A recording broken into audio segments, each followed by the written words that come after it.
കരുണ ദൈവകരുണ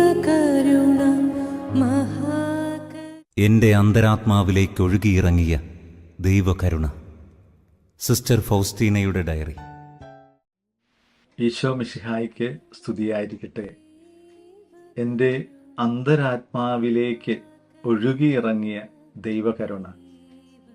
വിശുദ്ധ ഫൗസ്റ്റീനയ്ക്ക് ഈശോ നൽകിയ ദൈവകരുണയുടെ വെളിപ്പെടുത്തലുകളെ വിശുദ്ധ ഫൗസ്റ്റീന അങ്ങനെയാണ് വിശേഷിപ്പിക്കുന്നത്.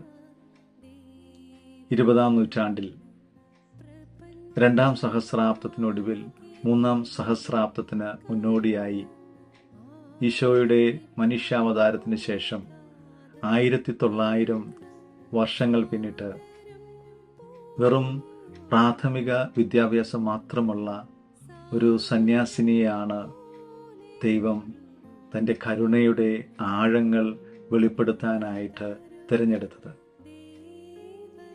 ഈ ദൈവകരുണയുടെ വെളിപ്പെടുത്തലുകളുടെ പ്രാധാന്യത്തെക്കുറിച്ചും സവിശേഷതയെക്കുറിച്ചും നമ്മൾ ചിന്തിക്കുകയാണ്. ഈ കാലഘട്ടത്തിൽ സാങ്കേതിക വിദ്യ വളരെയധികം വികാസം പ്രാപിച്ചിട്ടുണ്ട്. സാങ്കേതിക വിദ്യയുടെ ഈ വികാസം അനന്ത സാധ്യതകൾ ലോകത്തിന് നൽകുമ്പോൾ അതിലൂടെ തിന്മയുടെ വലിയൊരു സ്വാധീനം, തിന്മയുടെ വലിയൊരു സാധ്യത ഇന്ന് ഈ സമൂഹത്തിൽ ഉടലെടുത്തിരിക്കുകയാണ്. അതിലൂടെ അനേകം ആത്മാക്കൾ ഈ പാപത്തിൻ്റെ കുത്തൊഴുക്കിൽ ഇന്ന് നഷ്ടപ്പെട്ടുകൊണ്ടിരിക്കുകയാണ്.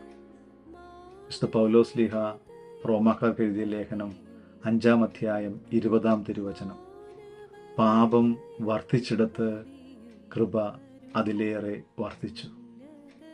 ഈ പാപത്തിൻ്റെ കുത്തൊഴുക്കിൽ അനേകം ആത്മാക്കൾ നഷ്ടപ്പെട്ടുകൊണ്ടിരിക്കുമ്പോൾ ആത്മാക്കളുടെ രക്ഷയ്ക്കായിട്ട് ഇതാ ദൈവകരുണയുടെ സന്ദേശം, വെളിപ്പെടുത്തലുകൾ നൽകപ്പെട്ടിരിക്കുകയാണ്. കത്തോലിക്ക സഭയിൽ ധാരാളം വിശുദ്ധർക്ക് ദൈവത്തിൻ്റെ നിഗൂഢമായ രഹസ്യങ്ങൾ വെളിപ്പെടുത്തി കിട്ടിയിട്ടുണ്ട്. അതിൽ നിന്നെല്ലാം വ്യത്യസ്തമായിട്ട് ദൈവകരുണയുടെ വെളിപ്പെടുത്തലിനുള്ള സവിശേഷത എന്താണ്?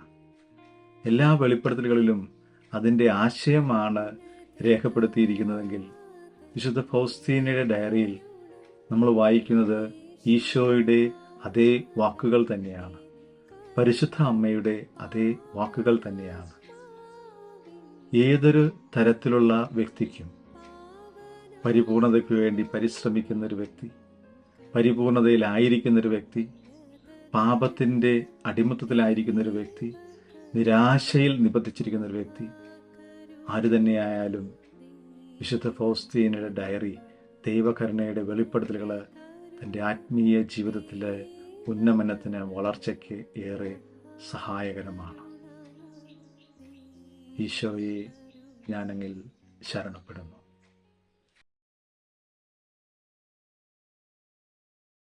ഈശോയെ അങ്ങിൽ ഞാൻ ശരണപ്പെടുന്നു.